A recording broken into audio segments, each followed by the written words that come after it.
They told me you were busy. Thanks for seeing me. It's been a long time. 5 years. When you left the bank, I remember Bill saying that you got a job in a law firm. How is Bill? Is he okay? No. Jimmy, he's not. It started slow. He would forget things. Like amnesia? No. He's delusional. Bill's schizophrenic. I'm sorry. He's been like this for almost 5 years. I can't care for him alone anymore. There's a home, a mental institution. I put him there 2 years ago. Tell me how I can help. For the most part, he's lived there without any problems, and then, about 8 months ago, he fell out a window. He fell out a window? On the 7th floor. Oh, my God. But he survived. Yes. A canopy on the 3rd floor broke his fall. That and a man named Edward Green. Who?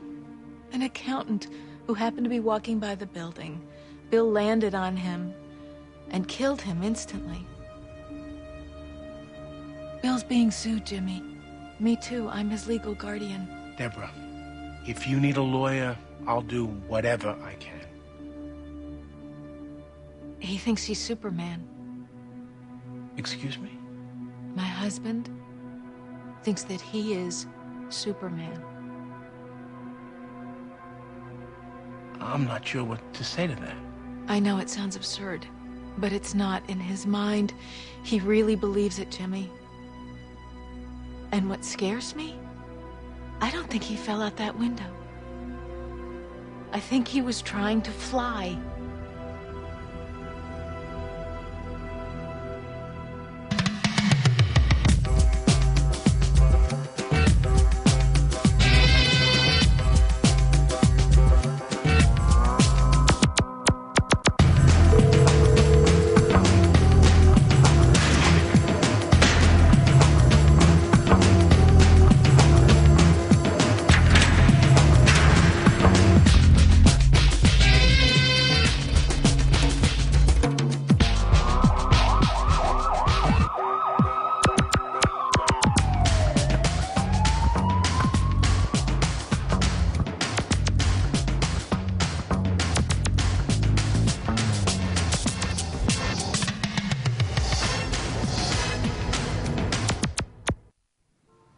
I've got a hearing that day.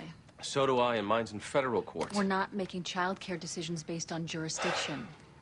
Please, I need you to help me this one time. We need to find a new babysitter. I understand, but I've got a full plate. But so do I. But that never seems to count. Meanwhile, you keep taking on new cases. I'm being criticized for that now? We need new cases to keep this place running. Sometimes you need to choose family before work. Sorry. This sounds like a pretty good fight, but they're all waiting.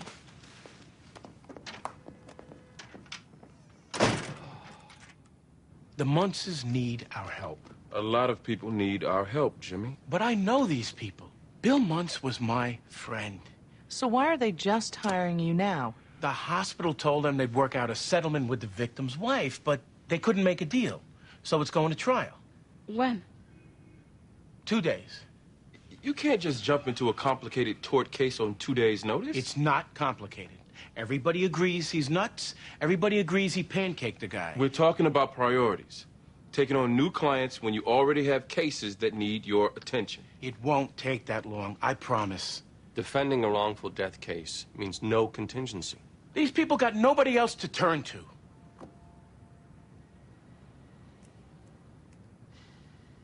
One day. That's all you get. If the case doesn't settle, I want you out. That's all I ask. Now, I gotta go. Wait, Jimmy, I'm going with you. Lindsay. We need a babysitter. I suggest you start looking.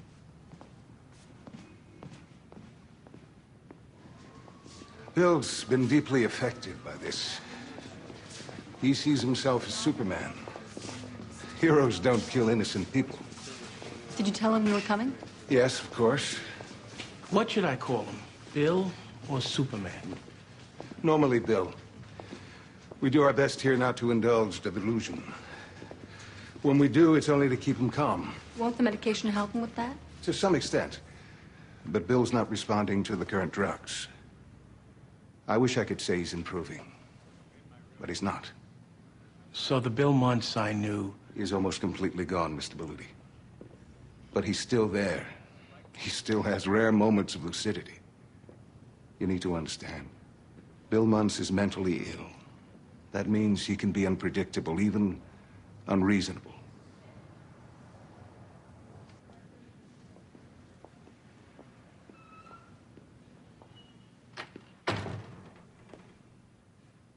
Jimmy!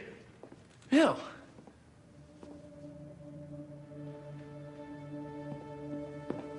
I'm sorry.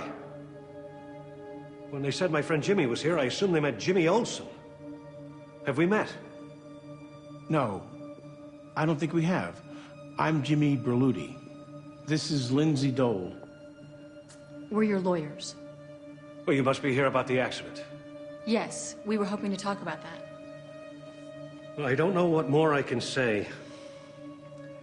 It was a busy morning, and the attendants here at times can get me a little distracted. I tried to fly without my cape. Your cape? All I can say is, I made a mistake. It's just... I didn't realize the cape was that important. Well, of course it's important. I can't fly without it. I understand. A man is dead. And it's my fault. Nothing I can do will ever change that. I'll have to live with that for the rest of my life.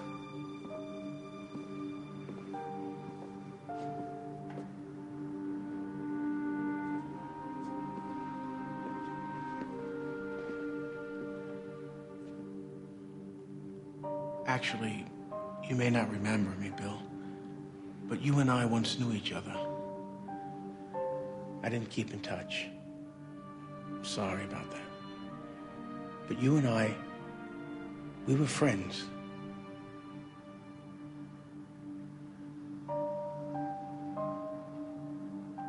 I'm sorry. I don't remember. It was a long time ago. But the man I knew, he never would have meant to hurt anyone. This was not your fault. Sometimes bad things happen, even to heroes.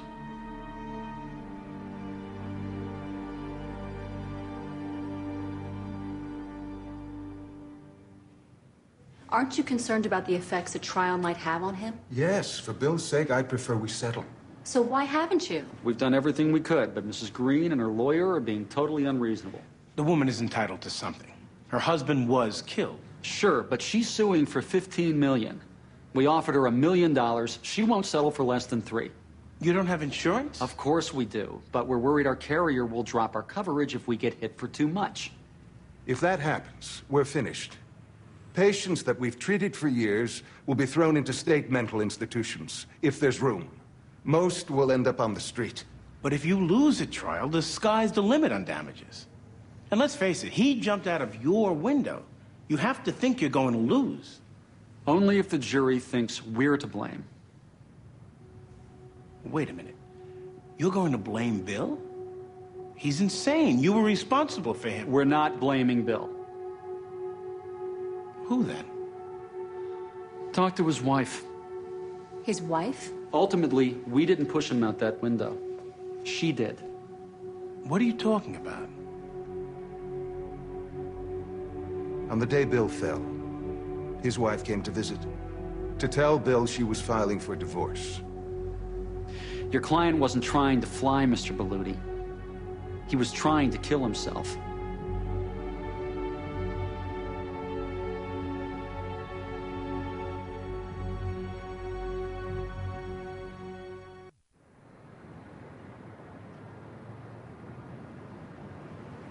Why didn't you tell us? I'm sorry. I didn't think they knew. Deborah. I've talked to their lawyer a dozen times. He never said anything about the divorce. Look, I'm not exactly proud of myself. We've been married for almost 14 years. For the last 5, I've been watching him fall apart, praying that he gets better. Deborah, you don't need to. I know I'm supposed to love him. Stay with him. And I swear to you both, I have tried, but you don't know what my life has become.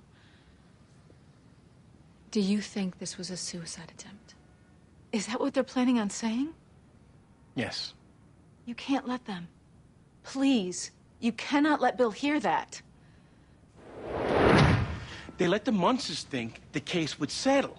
There wasn't going to be a trial. So Deborah and Bill walk into court unprepared and get slaughtered with the judgment. What are you going to do now? Well, Plan B. What exactly are you getting at? Well, Mrs. Green isn't the only one who's been hurt by this. The Munces have too. Emotional distress, pain and suffering. Put the blame where it belongs. So you think we should sue the hospital? Damn right.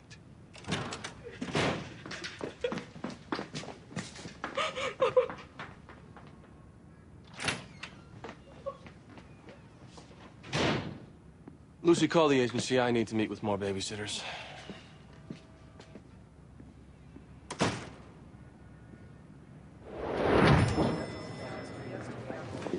Will the judge let you do that? Sue the hospital? We hope so. It's probably our only shot at winning, but it is dangerous. The hospital will come after you and Bill. I don't know how much he can take. you need to understand, if you're found liable, you could lose everything, including the money to pay for his care. Okay. He's been waiting for a while. We should go in.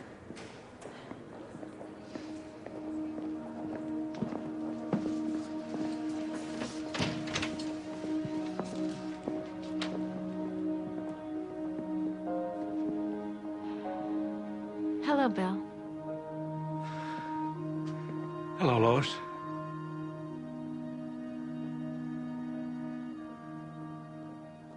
We're not going to deny what happened. We're just going to say you weren't to blame. Okay. One more thing. If we can get the judge to go for it, we want you to wear this Superman outfit. I saw the complaint. They named Muntz, not Superman. Muntz is the one on trial. Bill, they already know you're Superman. Do they? I'm not really sure. Believe me, they definitely know. And having the jury see who you are, it could help explain to them how this happened. Really? How? Superman is an icon. America loves you. Yes. Which is why I won't wear the outfit. Superman is a role model. He shouldn't be seen on trial. As a matter of fact, now that they know Muntz is Superman, I'm gonna need your help to change my name. Ms. Dole, I don't like surprises. Filing a cross-complaint on the day of trial constitutes a surprise. Your Honor, we've only recently got on this case. Mr. Klein, what does the plaintiff have to say about this? Let them point fingers at each other, so long as my client gets what she's entitled to. What we don't want is a continuance. We need time for discovery. You've had time. They have had access to our clients from the moment this happened. Your Honor, if the Muntzes lose, they can always come after us later. That means 2 trials with the same witnesses and the same testimony. We don't need to try this twice. Since the plaintiff does not object, and the hospital did have ample discovery, I'll allow the cross-complaint. We'll begin in an hour.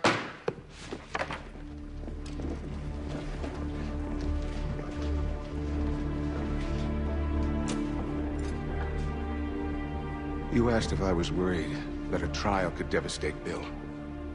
The better question is, are you?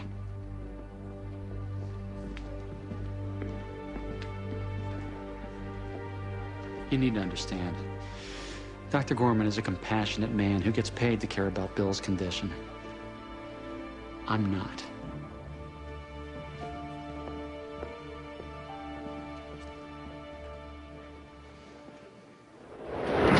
How long were you and Mr. Green married? In August, it would have been 23 years. You must have loved him very much.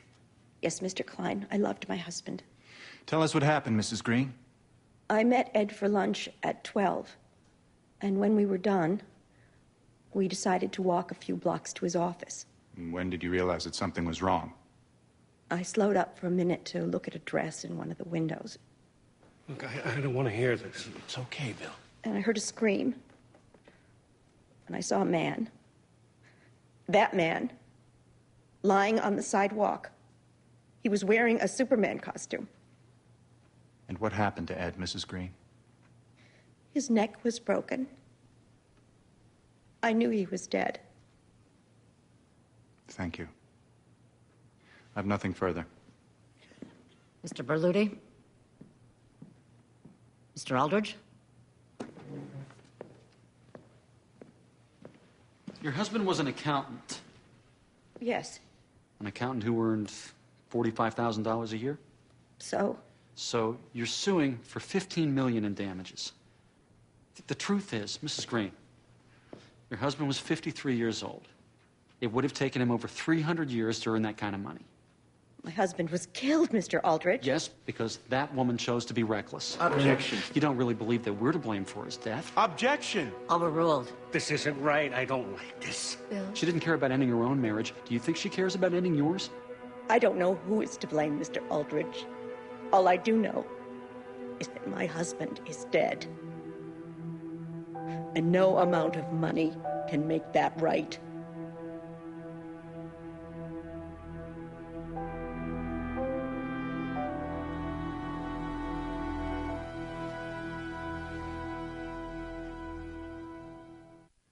Bill's never tried to fly before. He never discussed the ability to fly. Flying is just not part of his pathology. Did Mr. Muntz appear suicidal before that day? No. If he had, we would have lodged him on a more secure floor. Then why do you think this was a suicide attempt? To understand, you need to know about Bill's condition. Has his condition improved since being at the hospital? No. About all we can do is keep him safe and calm. That means keeping stress to an absolute minimum. Why? It triggers inappropriate behavior. I think stress made him try to end his life. And what stress are you referring to? Bill's wife, Deborah, visited on the day in question. I met her at the reception desk and walked her into a private room. About 10 minutes later, I walked by that room and saw Bill alone crying. Did you ask him what was wrong? Yes, but he wouldn't say. I got him calmed down, then I went to get his medication. It was then that Bill jumped out the window. He dresses like Superman. He calls his wife Lois. But you didn't think he might try to fly. What happened had nothing to do with his assumption of Superman's identity. So he's lying when he said he tried to fly? At some level, I'm sure he believes it. But that's just the defense mechanism. Bill Muntz heard his wife say she was leaving him. Bill Muntz tried to kill himself, not Superman. And you being the doctor, you must know exactly what reality he's in at any given moment. I know he's ill. He needs a safe place, which we provided him until his wife destroyed it. Move to strike. Non-responsive. Sustained. The jury will disregard. As director of the hospital, you treat patients and make staffing decisions. Yes. Doctor, isn't it a fact that last year your hospital was bought by a parent company? Yes, but... And less than 3 months after you were bought, you reduced your staff by almost 30%.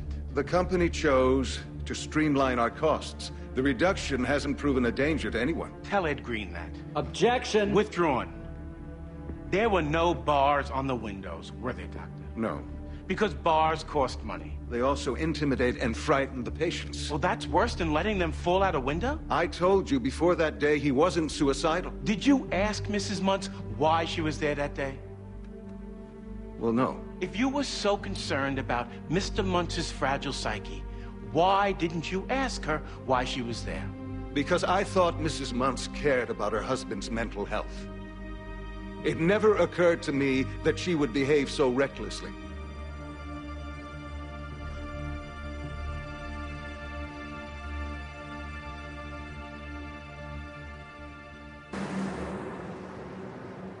I love kids.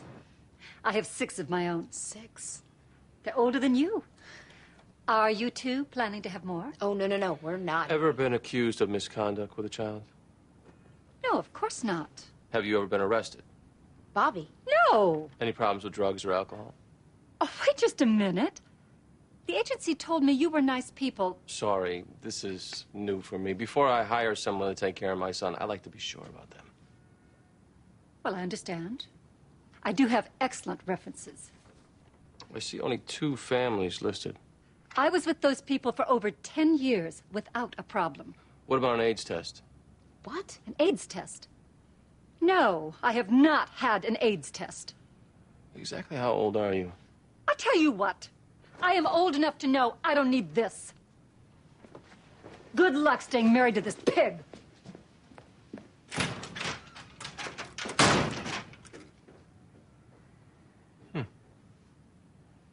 What? I lost him the day he forgot my name. He started calling me Lois. Why did you place him at Clarendon Hall? I kept him at home as long as I could. Please understand, I'm still in love with the man I married. It's just... Bill isn't that man anymore. I've lost my husband. Tell us why you went to see him that day. I went to tell Bill I was asking for a divorce. Was that really something that he needed to hear? Yes. We've been together a long time. It's something he deserved to hear from me. And how did he react when you told him about it? At first, he was confused and upset. He said that Superman and Lois could never be apart. But by the time I left, he seemed okay. This wasn't the first time you considered a divorce, was it? That's not true. You didn't want to be married to a mid-level banker. You resented Bill for his lack of ambition. Objection, Your Honor. This is what Bill Muntz told his therapist the first year he got to the hospital. That's privileged. We can use his statements to defend ourselves. He's right, Miss Stoll. By suing the hospital, you waived the privilege. I loved my husband, Mr. Aldridge. Then why did you make him so miserable? He said you called him weak, stupid. Bill would never have said that. Your husband chose to be Superman. In his mind, he had to be perfect to make you happy. Objection. Argumentative. Sustained. This past year, Mrs. Muntz, how many times did you visit your husband? She came when she could, Bill. Please. Mrs. Muntz? I don't know. 9 times. 9 times, Mrs. Muntz. You can't even make it there one day a month. It's hard for me to see him like this. Stop him from hurting Lois. Why didn't you talk to his doctor first? Excuse me? You're his legal guardian. You were filing for divorce. You had to know Bill might get upset. Why not ask for his doctor's permission? I don't need permission to speak with my husband. Your husband, Mrs. Muntz, is mentally ill. You're going to leave him and you don't tell his doctor ahead of time? Objection. Stop it! None of this has anything to do with truth or justice. Mr. Muntz, sit down right now. She doesn't have to worry about me. I'm Superman. Counsel, sit him down now or he's out of here faster than a speeding bullet. Please.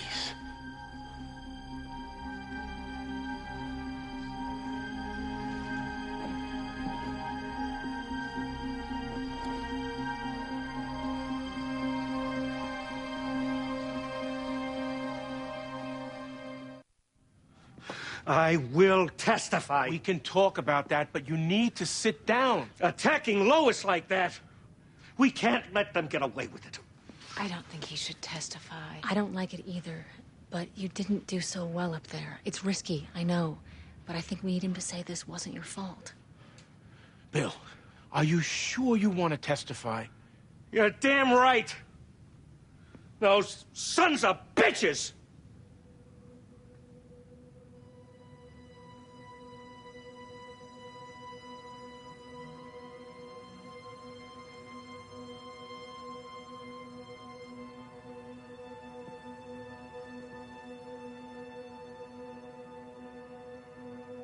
I'm sorry. I don't know why,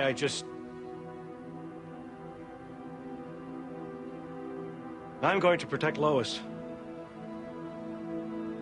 I'm going to testify.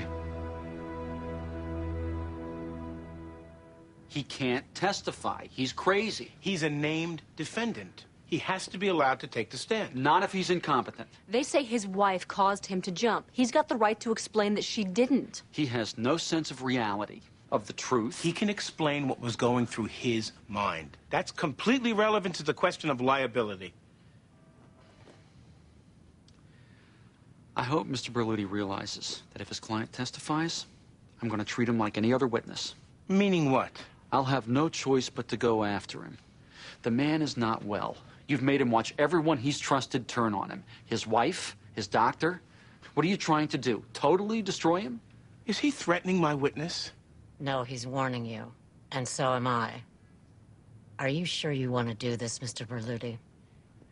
Look, if we lose, if the jury hits the Munces with real damages, they won't be able to afford private care. Bill will spend the rest of his life in a state institution and feel responsible for bankrupting his wife. We can't let that happen. I'll let him testify, Mr. Berluti. But I hope you know what you're doing. Flying isn't something I just do. There has to be a reason. So you've flown before? Many, many times. Why did you want to fly that day? Well, Lois had come to see me. Sorry. Who's Lois? The woman seated there. My wife. Why do you think she came to see you? She said she wanted a divorce. But I think she wanted my help. I think she was in some kind of danger. What kind of danger? I don't really know. When she left, I watched her from the window, and I was going to follow her from above to make sure she was all right. But that nurse, she started harping on me about going down to lunch. I forgot my cape. I need the cape to fly. So you weren't trying to hurt yourself. You were just trying to fly. That's right. Thank you. Nothing further.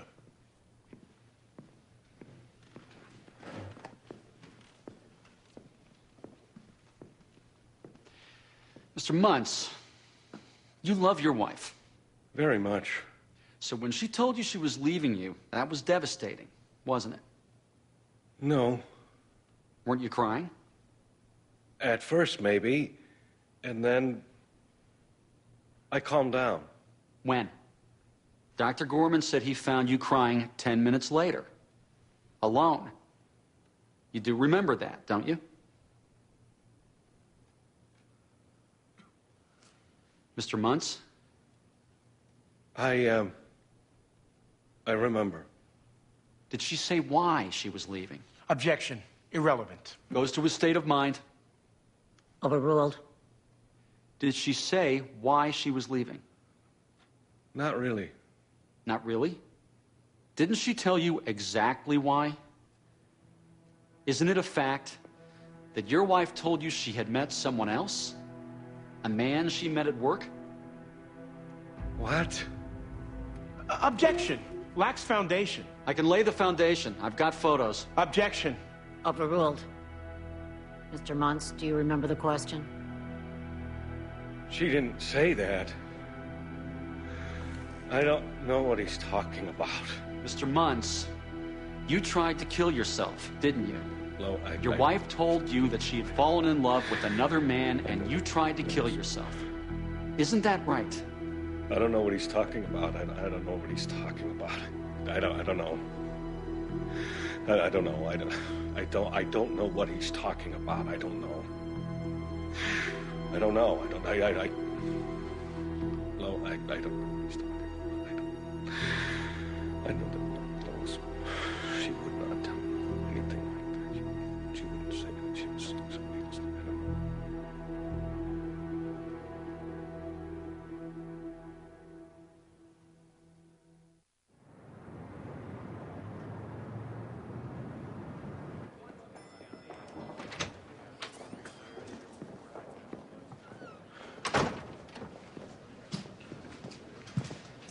How is he?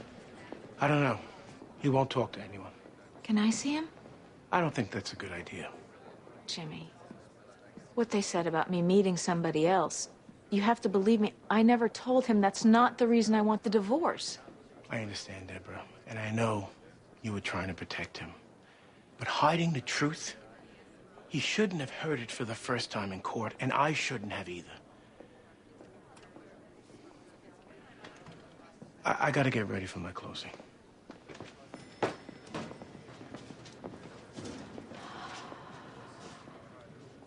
I'm sorry. Jimmy gets nervous before his closings. No, he's right. The truth is, Lindsay, I've never known what's best for Bill. I mean, I know I'm not responsible for his disease. Not really. But that lawyer, he was right about one thing. I never appreciated what we had. I kept pushing him to be what I wanted. What I thought he could become. I don't think I ever accepted him simply for who he really was. I should have.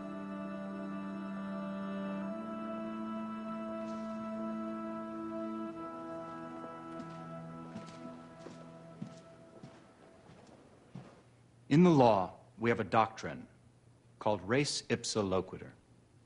The thing speaks for itself. Sometimes negligence is so obvious, so blatant, the law simply shifts the burden to the defense. We know someone was at fault for this, so explain to us why it shouldn't be you. Here, we have two defendants at fault.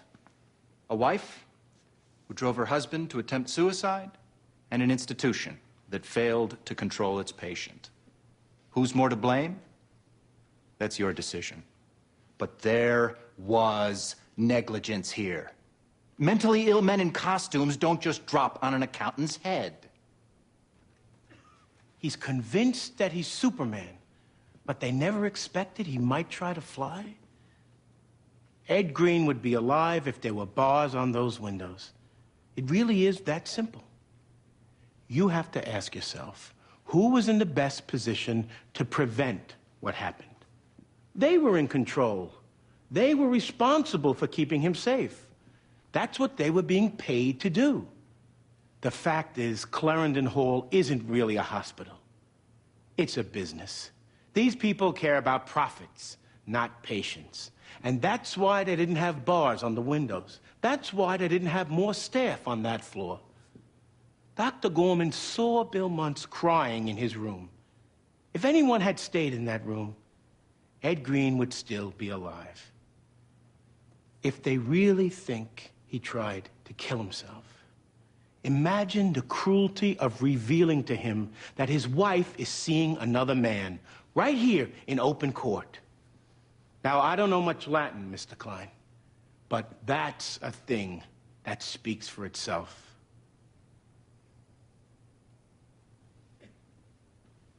When Deborah Muntz told her husband she was leaving him, it was reckless cruelty. She drove him out that window. Had she told Dr. Gorman, and she had the chance, he would have protected Bill. She didn't do it. That's the negligence that cost Ed Green his life. Our hospital has taken good care of Bill Muntz.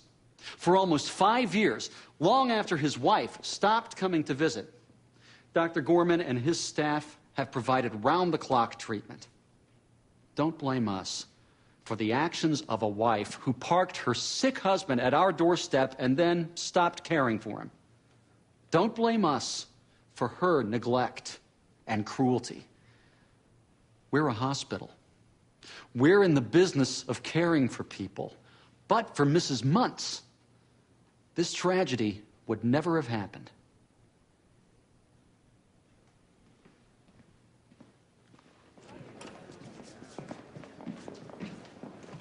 Bobby, what are you doing here? Is it over? Jimmy's with the Muntzes. We're still waiting for a verdict. What do you think? I don't know. An innocent man was killed. The jury's gonna want to blame somebody for that. I thought you might need this. What is it? Mental hospitals from around the country. I made a few calls. A few? There are 15 names here. The underlying ones might be able to take Bill when this is over. The two with the stars by them are your best shots. This must have taken you hours, and with all the work that you've got... Why'd you do it? To be honest, I don't know. Let's just say I fell for the guy. There but for the grace of God. Something like that. By the way, I think we've got a new babysitter. You're kidding. You managed to hire one? No, Eugene and Eleanor did the interviewing. She seems very nice. You still get the credit. Thank you. I better get back to the office. Bobby?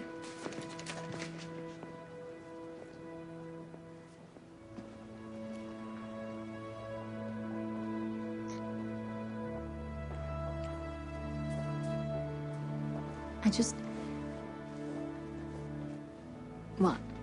I'll see you later.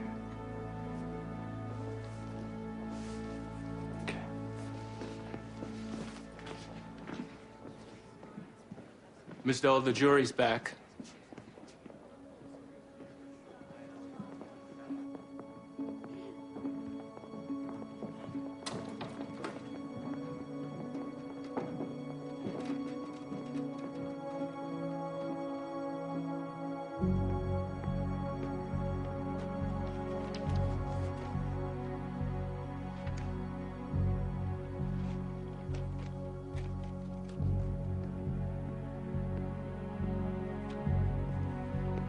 Madam Foreperson, the jury has reached a verdict.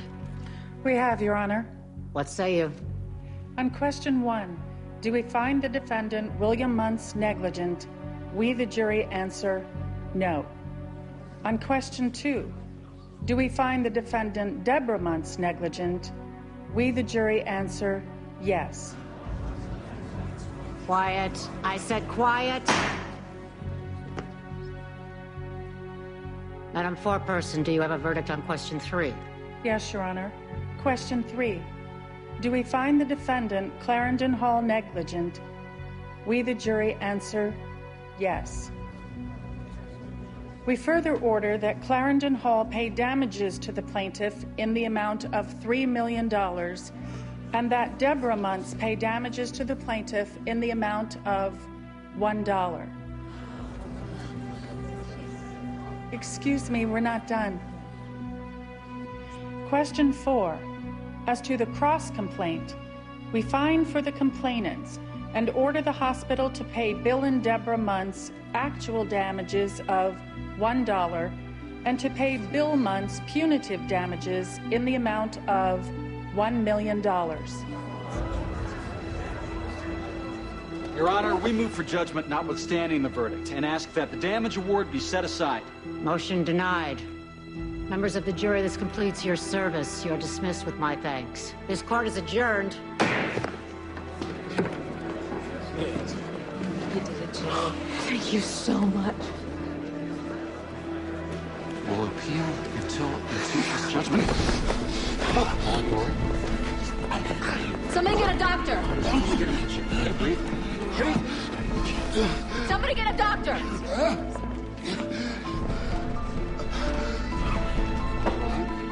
What is it? Can you breathe?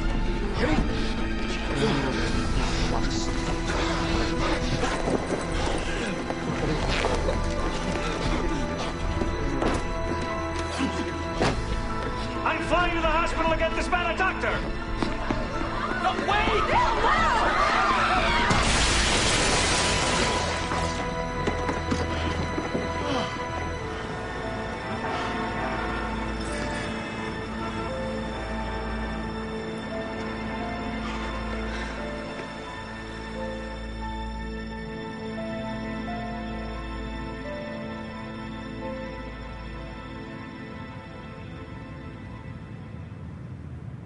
He was having a heart attack. It's a panic attack, Bill. Some minor chest pains caused by stress.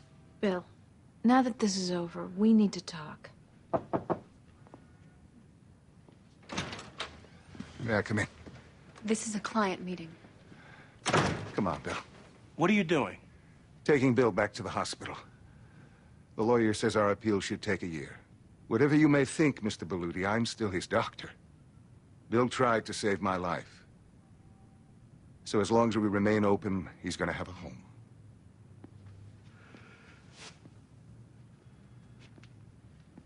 You don't have to go with him, Bill. There are other hospitals that might take you in. Is it okay to talk to Lois for a second? I don't think that would be a good idea. No. Wait, it's all right.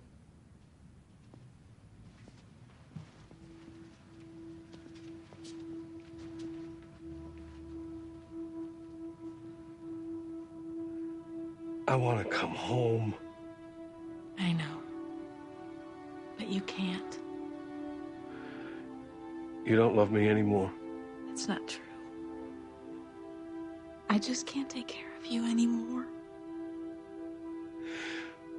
Whatever you did, if you met someone else, I don't care about that. All that matters to me is that we stay together. I can't do this again. I'm sorry.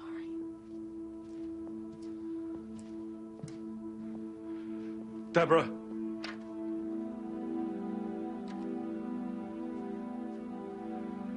I'll use whatever name you want. Bill. Listen to me. I won't be Superman anymore. I promise, I can do it. You can't. The world needs Superman. Especially now. And no matter how much I might want to, I can't ask you to stop being who you really are. I love you. I love you too.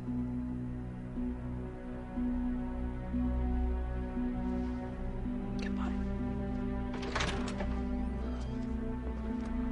Well, I want to go home.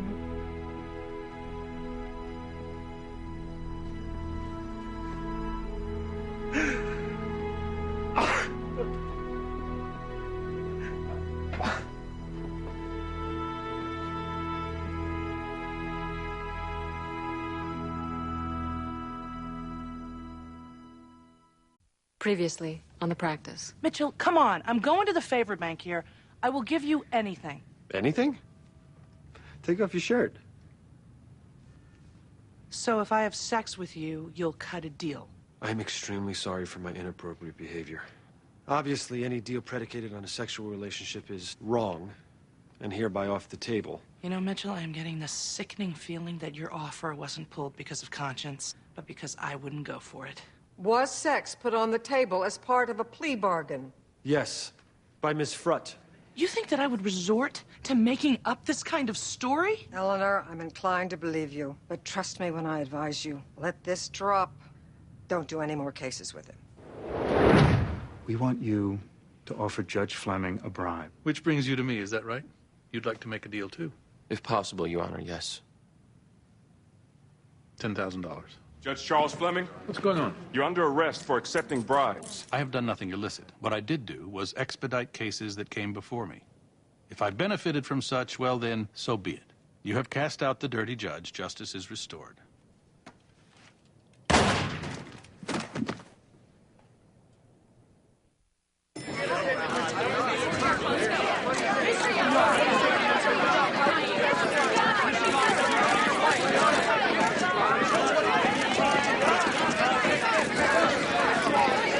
That's correct, Your Honor.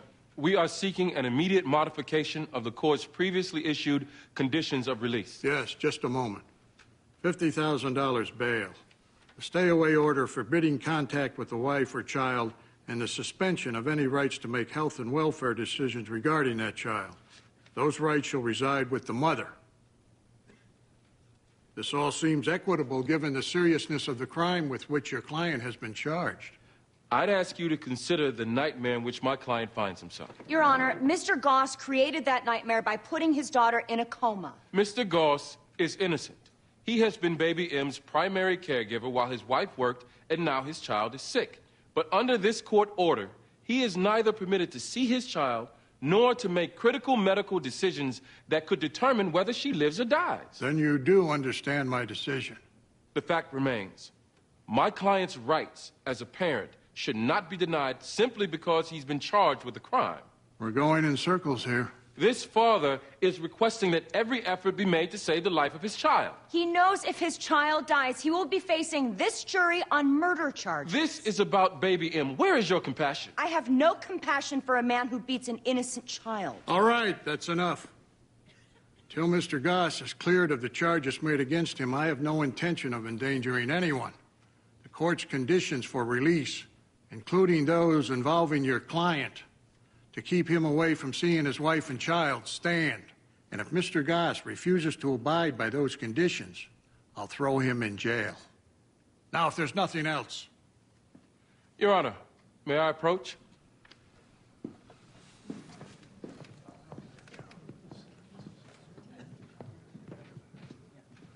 For the record, I'd respectfully point out that you and the late Judge Fleming were close friends.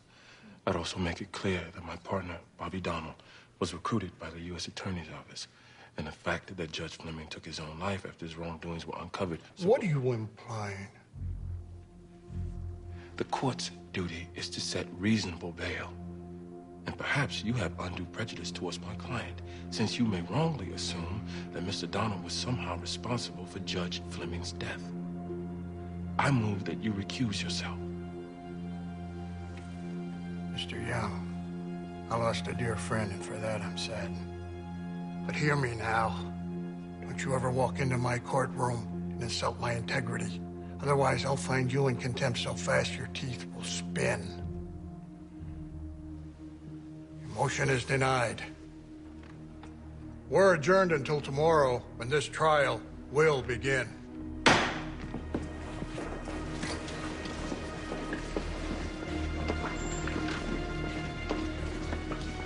Taking a big chance. Yeah, but now if we lose, we can raise the judge's bias on appeal. This case is as ugly as it gets, and it just got a lot uglier.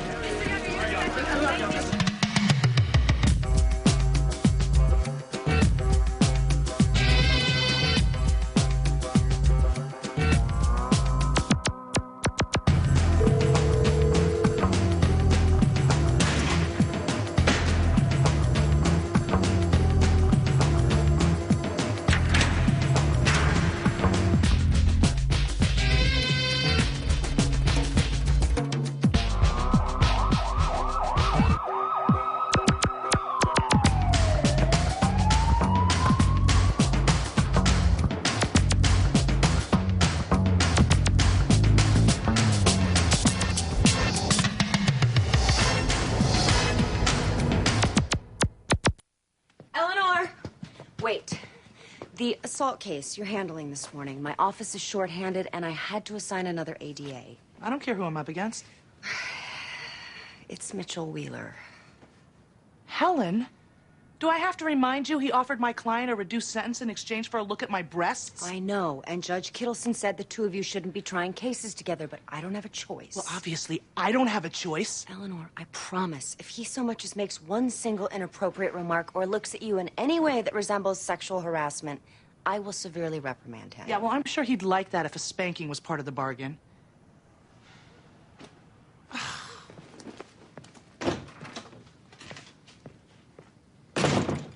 What matters is what the jury thinks. And trust me, they can't see the face I'm seeing now. How can the judge forbid me from being with my own daughter? Tom, try and relax. We're doing all we can. Really, this is just the beginning.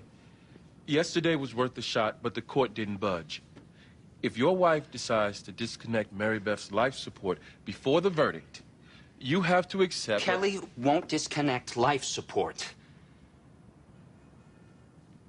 I received the prosecution's witness list.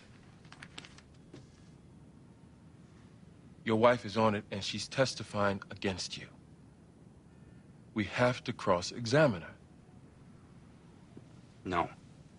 She's been through hell already, and I don't want her going through any more. Tom, try to understand I said no, damn it!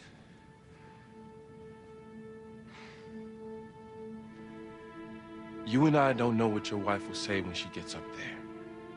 And right now, you're the one on trial. The only other person who could have put your baby in the hospital is Kelly. It's either you or her. I need to go for a walk. Listen, Tom... Get out of my way!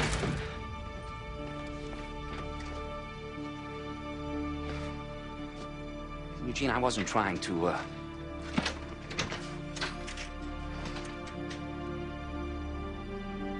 Go for that walk.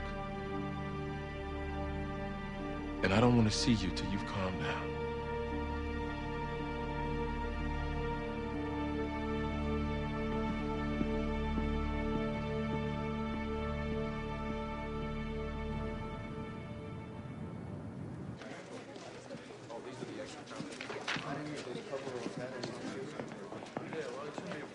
Morning, Eleanor. Don't talk to me.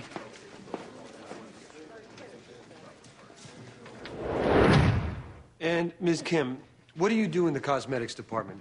What's your job? I offer samples of perfume How do you offer those samples? with just a small spray. That's not how she doused me. Miss McIntosh. Perhaps you can demonstrate.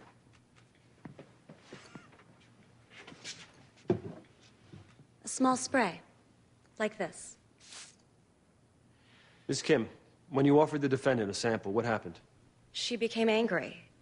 She told me to back off, then she knocked the bottle from my hand. It crashed to the floor and glass went everywhere. I needed 4 stitches on my ankle.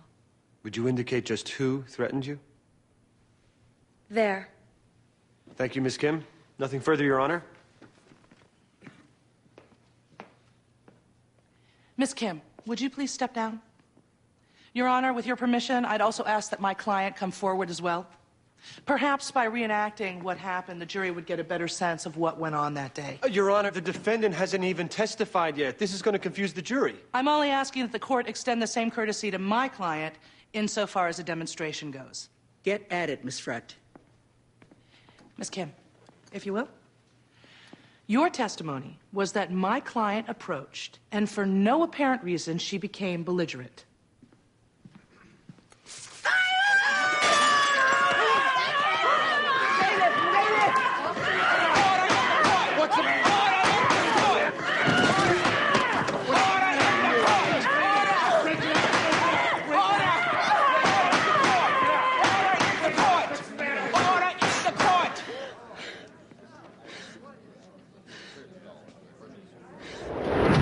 My partner and me, we got a call from dispatch of a baby in distress.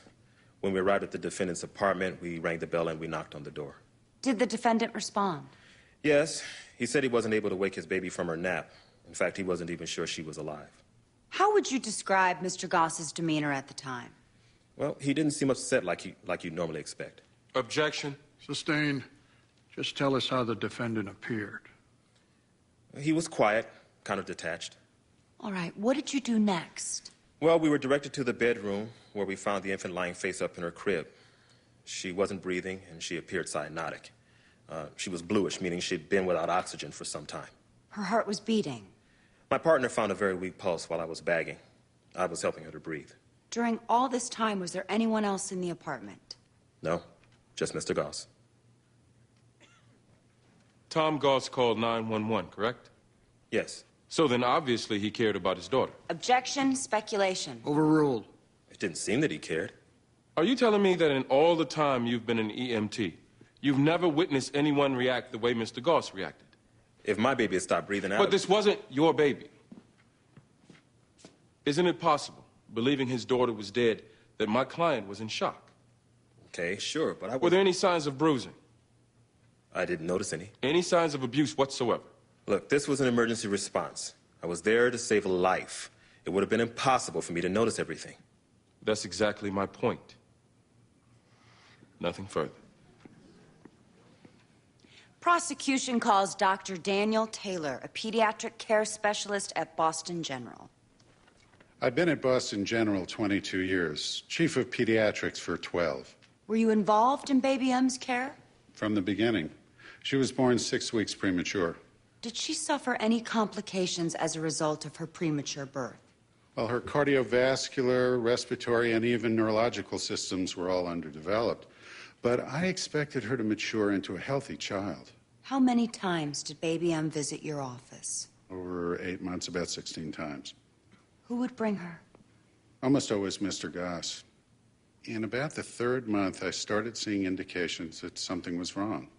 And on one visit, I noticed that the baby's left leg was bruised. Did you ask Mr. Goss about it? He thought perhaps she had rolled against the side of her crib. There had been no bruising before that incident, so I didn't think much about it. Was there a second incident? Sidebar, Your Honor. Quickly.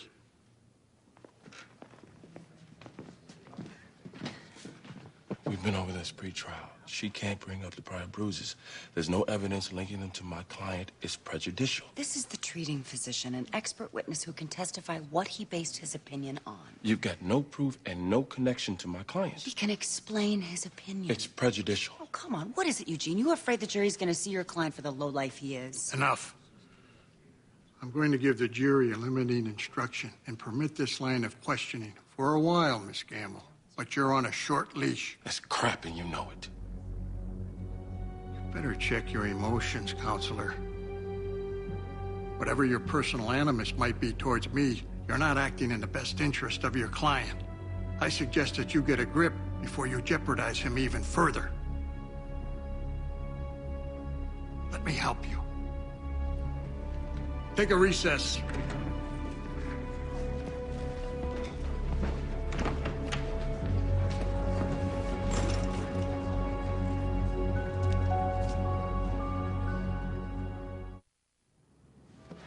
She'll be fine. In fact, probably a little bit richer since the prosecution's witness flipped out on her. Why were charges filed in the first place? Because the woman is off her nut and Mitchell Wheeler is a horse's ass.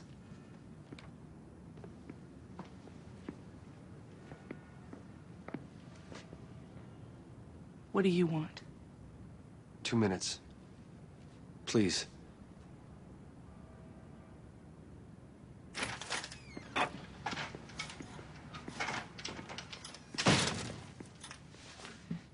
You've got 1 minute.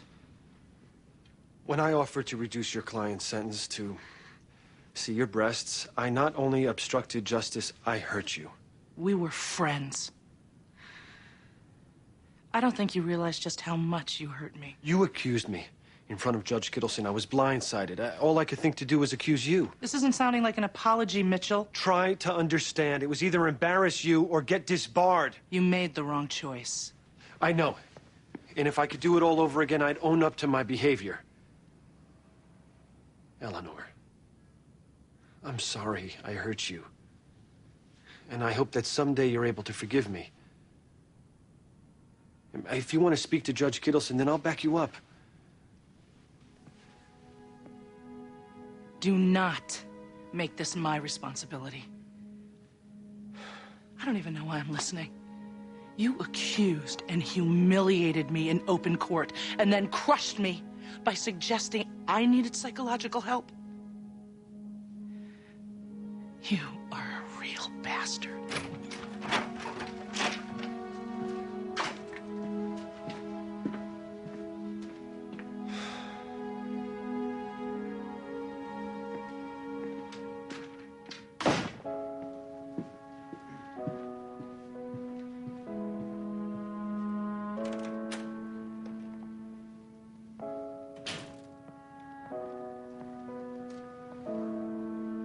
I don't want you asking me if I'm okay. All right. So, Doctor, it was your phone call to social services that resulted in the defendant's arrest. Yes, there was a second incident. This time there was a more pronounced set of bruises. What did the defendant say? He made no explanation, and that concerned me. I made a notation in the file and said I wanted to see Baby M after 1 week instead of the usual 2. Unfortunately, that appointment was never kept. Please tell the jury why. Baby M was rushed to the hospital before that day arrived. When I was notified, I went immediately to the emergency room myself. You can imagine what I felt when I saw that this child had nearly been murdered. Objection. Move to strike. Sustained. The jury will disregard. Just tell us what you observed. We did a CT scan which showed severe swelling of the brain, the kind of swelling we'd expect when a child is shaken violently. In addition, Baby M's arms were bruised, consistent with being held tightly in that area. But most telling was the bilateral retinal hemorrhaging. What would cause the hemorrhaging? In an infant, aggressive shaking. The force of such movement is more than enough to cause injury. It's my medical opinion that baby M was shaken almost to death. Is there any way to determine when the incident occurred? Not with precision, but based on my experience, it's my opinion that this occurred no more than 12 hours prior to baby M's arrival at the hospital. Did you mention that to Mr. Goss? Yes. He said it was impossible that the baby hadn't been out of his sight all day. Dr. Taylor, isn't it possible that this child's injuries occurred a full 72 hours prior to her arrival at the hospital? That's extremely unlikely. The question is whether it's possible. Shaken baby syndrome can manifest itself up to 3 full days after the baby's been shaken, correct? That's very rare. But you don't have any idea who handled that baby in the 3 days before the crisis, do you? No, I don't. You claim you saw bruising on the child's leg, and even more pronounced bruises on the next several visits. Yes, and as I'm sure you know, you can find those noted in her chart. If you'd become so concerned, why didn't you notify social services prior to the date of the emergency? I wish to God I had. But at the time, I couldn't be sure of abuse. Yes, but you aren't any more sure now than you were then. Those bruises were consistent with abuse, Mr. Young. When I arrived at the hospital to evaluate the baby, I had no doubt whatsoever she was shaken. And you know that because you saw the swelling of the brain as well as the retinal hemorrhaging. That's correct. Well, couldn't the swelling have been caused by a cerebral aneurysm? I conducted a CT scan. I would have seen an aneurysm on that scan. What's more, an aneurysm alone wouldn't explain retinal hemorrhaging. Isn't it possible, if not likely, that a loving father in shock upon seeing that his child isn't breathing might lift up that child and try reviving her, and in that moment of fear, produce the retinal hemorrhaging of which you're talking about? I highly doubt that. You may doubt it, but the fact is, you don't know to a medical certainty when this happened. And unless you were there, you don't know who, if anyone, is responsible. Objection argumentative. Overruled. This could have been an accident. This was not an accident. Then, for all you know, Doctor, Mrs. Goss is the one who harmed her child. Kelly would never hurt our daughter. Please, don't listen to them. Mr. Goss, sit down. I told them you couldn't have done this. Mr. Goss. We love our daughter. Why won't you believe me? Tom, sit down.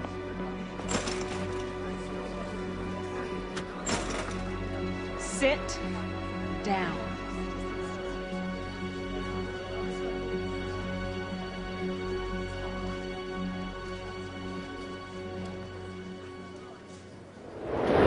If anyone's got an idea, don't hold back now. The wife ran from the courtroom? She's afraid of her husband. That's what the jury's gonna think anyway. Didn't Eugene cut down the paramedic and make good points with the doctor? He's chief of pediatrics, Jimmy, not some intern. He was effective. And any points I made were forgotten when Tom lost control. Is it really that bad? It's not good. And right now, Tom Goss is our biggest problem. Why not have him testify? That's not an option. He's too unpredictable. Okay, so who do they have next? The wife. Rebecca, you ready?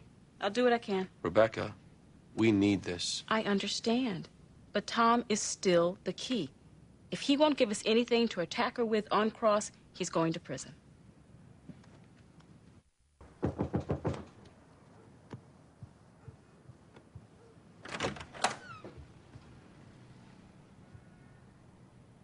Are you stalking me now? I need to speak with you. I've been standing outside for over an hour. You're pathetic, you know that? Come in and warm up before I kick you out.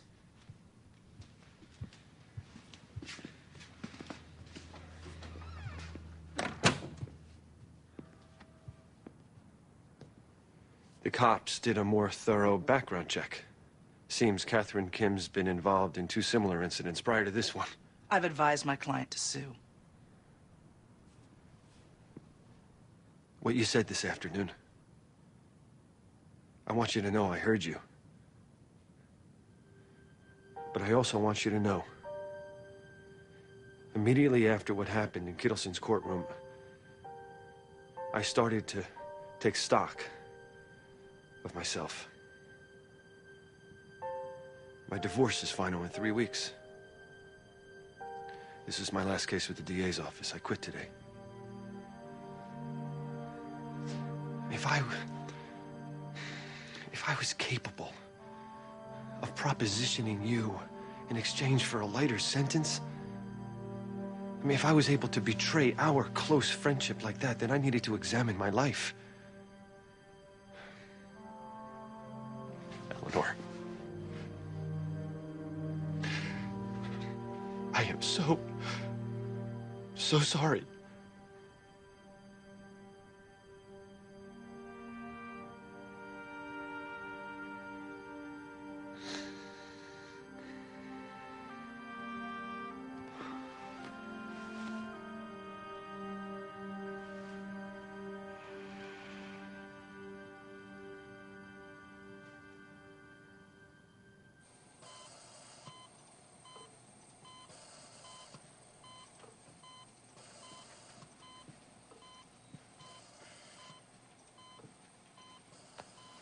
Oh, I'm sorry. I didn't mean to startle you.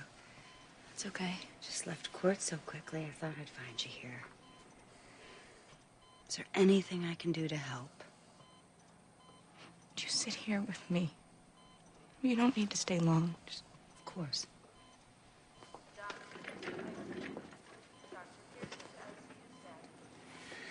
I keep hearing Dr. Taylor about how Mary Beth will probably never walk or talk. Is that a life? God, maybe things would have been different if I had just... Look, you can't blame yourself for your daughter being in a coma. I don't know what to do. Well, right now, there's no reason to do anything. If I take her off the respirator... I'm suggesting you wait. Should I talk to Tom? You can't. There's a restraining order. What's wrong? What's happening? What's happening? Somebody get a doctor! Somebody, please! Help! Okay. She has a low-grade temp. Check it now. Oh, what's happening? Get a blood gas.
Wow. The most bizarre thing just happened. I thought I saw Mitchell Wheeler running out of here half-dressed. That was Mitchell, and I know what you're gonna say. I don't know what I'm gonna say. I know. It seems crazy. I was in love with Mitchell all through college. We were really close. You know, we studied together, we slept on each other's couches. He flirted with me all the time. But he never... He always had some trophy girl on his arm. And then... last night, it was just... about so many things. Validation for all of those years that I loved him. And he made me feel desirable, that maybe something like this is possible for me. But honestly, I have no idea what I'm doing. If it's what you wanted, I'm happy for you. But Eleanor, after what he did to you, it's none of my business.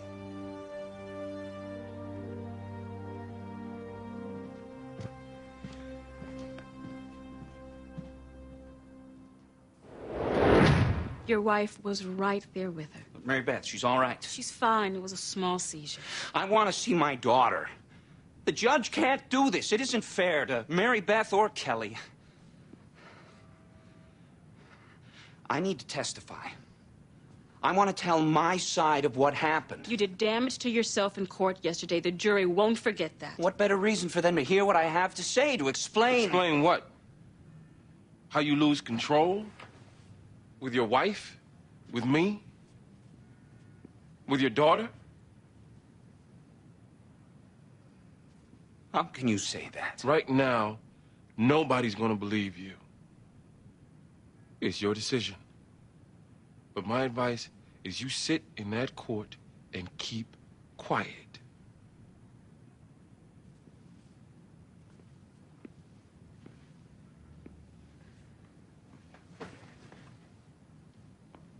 The DA is putting your wife on the stand today.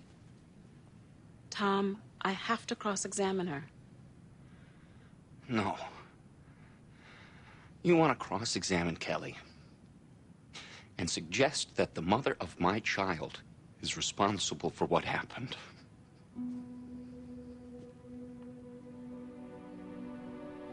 Tom, did you hurt your baby? No. Can you look me in the eye and tell me your wife didn't?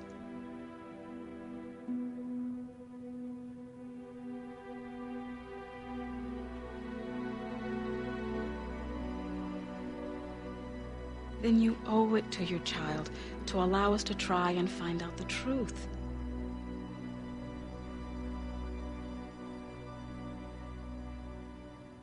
Diane, Dolan, Fred? Yeah, just one moment. It's the doctor from Boston General returning your call. Oh, great. Hello. Hi. Thanks for calling me back. Yeah, he's sitting right here. Oh, good. Great. What were you able to find out? Uh-huh. Hey, Zoe. Your nanny canceled too? Yeah, 5-car accidents got the Fitzgerald backed up to Brookline. I told her not to bother. Where are you going, half day? Half-day seminar, we're in crisis center. Well, who's going to answer the phone? I told you about this a week ago. Honey, will you take the baby? I'll try not to be too long. Eleanor, we're going to Boston General. Wait, is something wrong? Nothing. I need your bad cop for my good cop. Why am I always the bad cop? I'll explain on the way. Here. No, wait. Your wife has asked me to help. He needs a diaper, okay? Hey, and if she's hungry, there's snacks in the bag.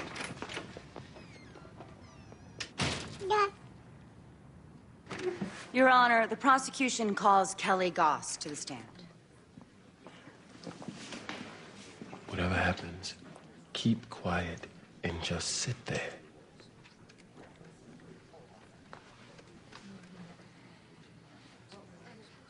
The baby was crying.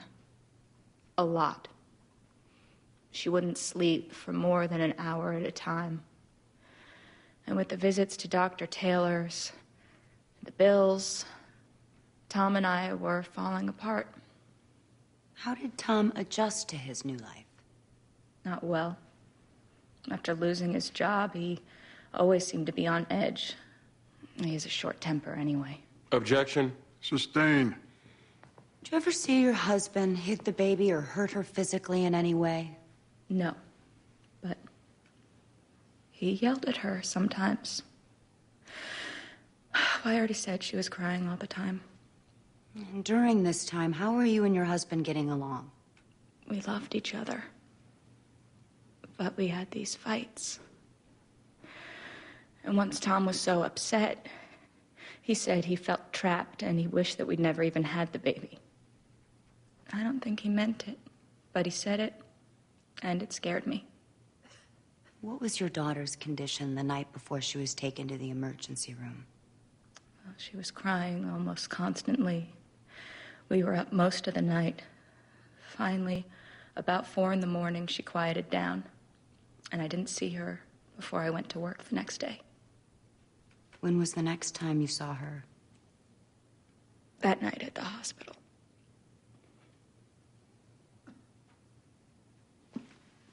Mrs. Goss, your husband wasn't the only one falling apart, was he?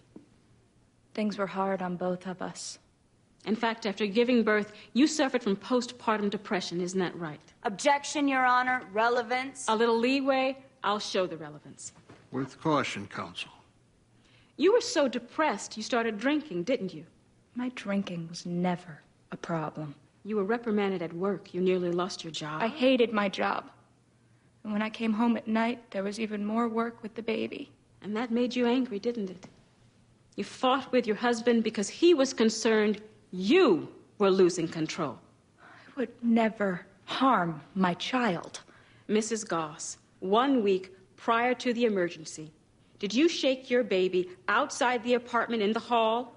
What? You were juggling a bag of groceries, and your daughter was crying. Your Honor. You heard the phone ring inside, and you had trouble with the door. Your Honor, objection. Overruled. Wasn't your neighbor standing in the hall, and didn't she see you shake your baby in anger and frustration? Absolutely not. That isn't true. The night before the emergency, you said your daughter kept you awake for most of the night until she fell asleep about 4 in the morning? That's right. Mrs. Goss, weren't you the last one to look in on your child that night? Your daughter was crying when you went in, but she wasn't crying when you came out. Your little baby didn't cry the rest of the night, did she? Or the next morning, when by your own testimony, you left for work without even going back into that room and checking in on her. I would never, ever hurt my baby.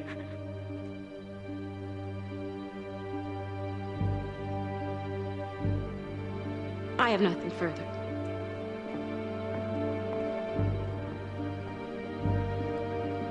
Before any redirect, we'll take a 20-minute recess.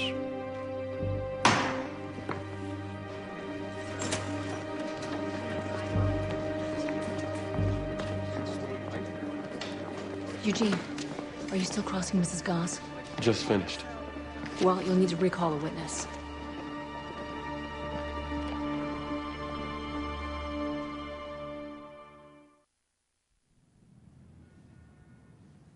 You confirm this?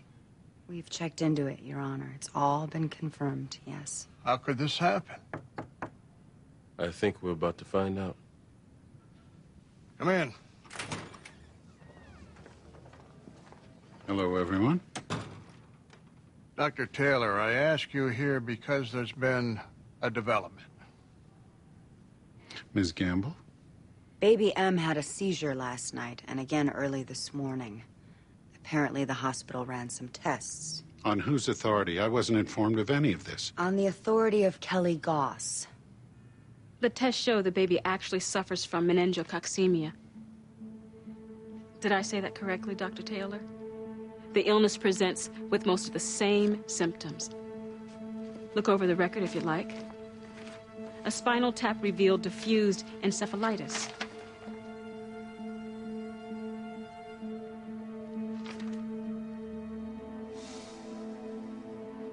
You can't blame me for this. Based on the parents and the child's history and the symptoms that I saw, my diagnosis is completely justifiable. You blew it. What gives you the right to tell me that If you'd caught this early, a simple course of antibiotics would have been enough. But you didn't catch it because you didn't look, and you didn't look because you'd seen enough. As far as you were concerned, the parents were not only suspect, the father was guilty, and as a result, you almost killed their child.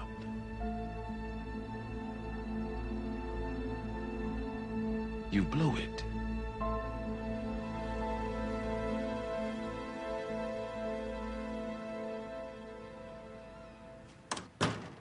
You don't waste time. Hey.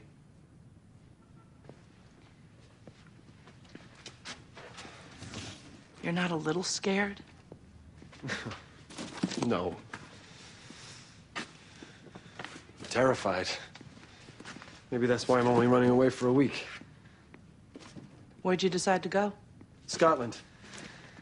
Wanted to visit for as long as I could remember. Plus, It's far away. there's that. Do you regret last night? No. Come with me. Come with me?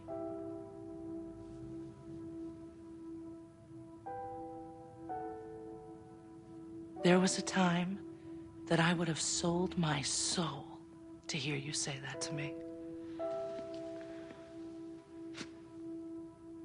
Come with me.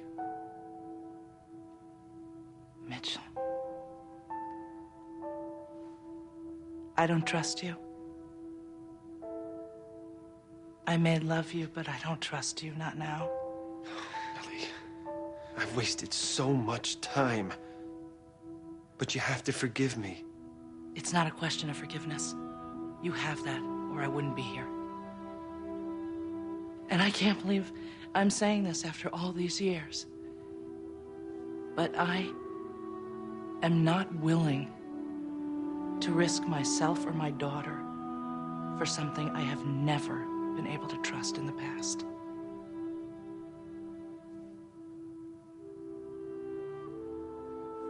It's a brave thing, what you're doing, a necessary thing. But you can't do it with me. Then I want to change that. Ellie. If nothing else, please believe that my love for you is real.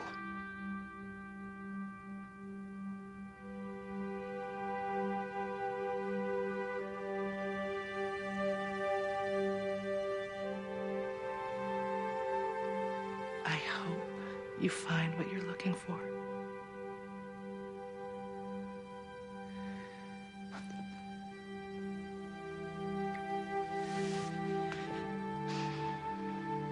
Goodbye, Mitchell.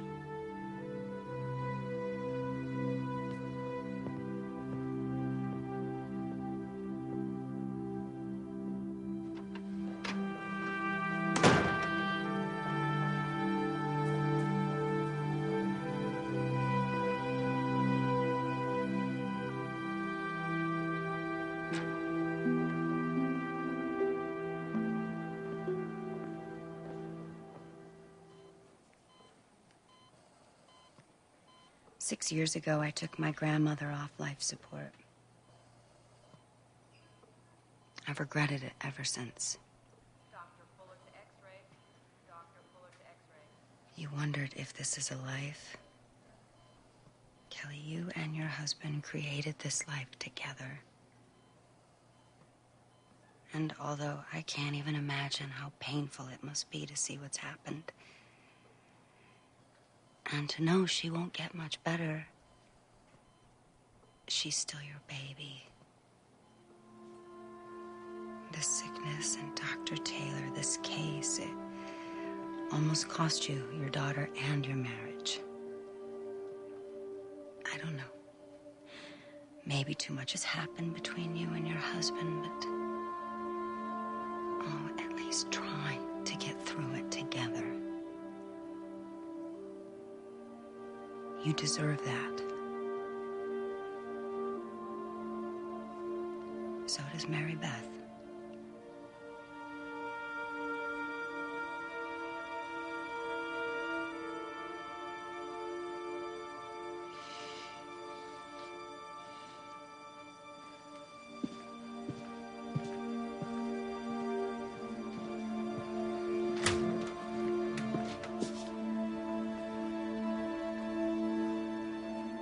Good luck, Mr. Goss.